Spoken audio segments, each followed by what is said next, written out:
Hello everyone and welcome to day 35, a major milestone in our journey. Today is about applying everything we have learned across the past few weeks: object-oriented programming, solid principles, design patterns, UML diagrams, and clean code practices. Rather than solving small problems or answering guided questions, today we will face a real-world style challenge, starting from ambiguous systems requirements and designing an entire system from scratch. This mirrors what we will encounter in design interviews and real engineering projects. You will see that low-level design is not just theory, it's about making smart decisions, dealing with ambiguities, and building practical, scalable solutions. Take your time, enjoy the process, and let's start building. Our objectives today go beyond just completing a task. We are developing a mindset. First, you will build a full-fledged working low-level design individually. There won't be a step-by-step hand-holding today. Second, you will practice how to translate vague, high-level requirements into an organized, structured system. Third, you will focus on creating designs that are clean, maintainable, extensible, not just working but future-ready. And finally, every design decision you make today should be justifiable. This means if someone asks, "Why did you choose this approach?" you can confidently explain your reasoning.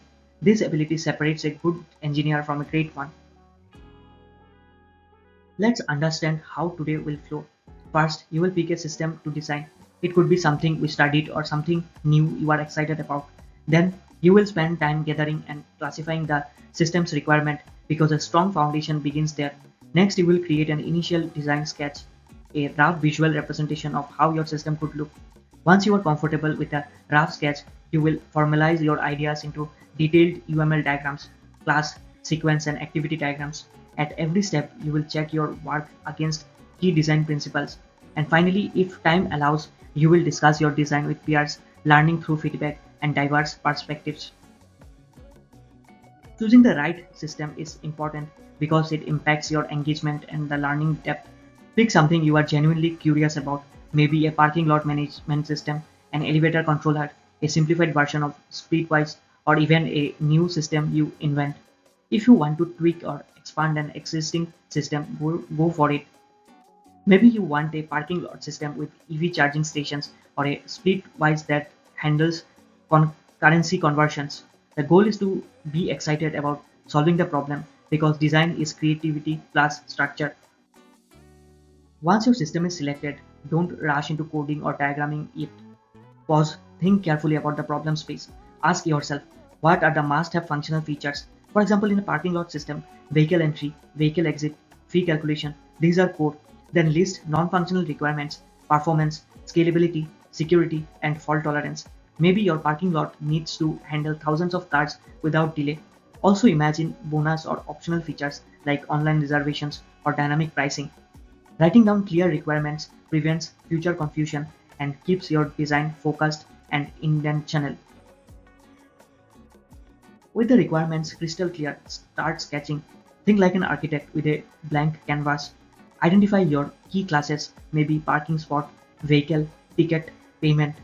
Sketch basic relationships, inheritance, associations, dependencies.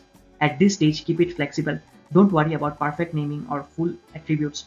You are building the skeletal structure. Use mind maps, whiteboards, even scrap paper. Sketching helps your brain explore options without pressure. Once your rough sketch feels solid, it's time to create professional, detailed UML diagrams. Start with a class diagram showing all your entities, their attributes, and methods. Next, model at least two sequence diagrams, for example, how a car enters the parking lot and how it exits. You can add an activity diagram to show user flows like the flow of reserving a spot or paying fees. If your system has different components or services, a component diagram would be useful too. Remember, good UML diagrams are precise yet readable. Think of them as blueprints for your system. Now step back and critically analyze your own work.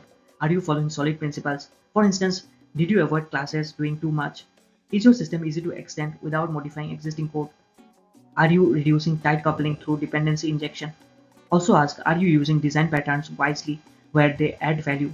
Finally, write a short design philosophy paragraph. This reflection will clarify your thinking and be great for interviews or presentations. If time allows, exchange your designs with a peer. Give each other one strength, what worked well, and one suggestion, what could improve. When you review someone else's design, you will learn new ideas. When someone reviews yours, you will see blind spots you missed. This mirrors real world design reviews where engineers collaborate to build better systems together. Here's your checklist for today. First, a requirement document. Even if it's simple, it should be clear. Second, rough and final UML diagrams showing the evolution of your design. Third, a short design philosophy write-up, one or two paragraphs explaining your key choices. Optionally, if you did a peer review, include feedback notes. These artifacts will not only complete today's exercise but can also go into your personal portfolio. A few tips from my experience. Prioritize clarity over cleverness. A simple, clear design is better than an over-engineered mess. Challenge yourself on your design decisions. Why did you choose an abstract factory instead of a simple factory? Why interfaces here but not there? And above all, avoid unnecessary complexity, especially if it makes the system fragile. Good LLD focuses on practicality, extensibility, and maintainability.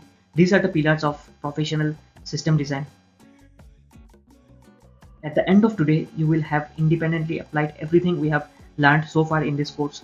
You will experience the full cycle of system design from raw requirements to polished diagrams. You will create portfolio ready artifacts that you can showcase proudly.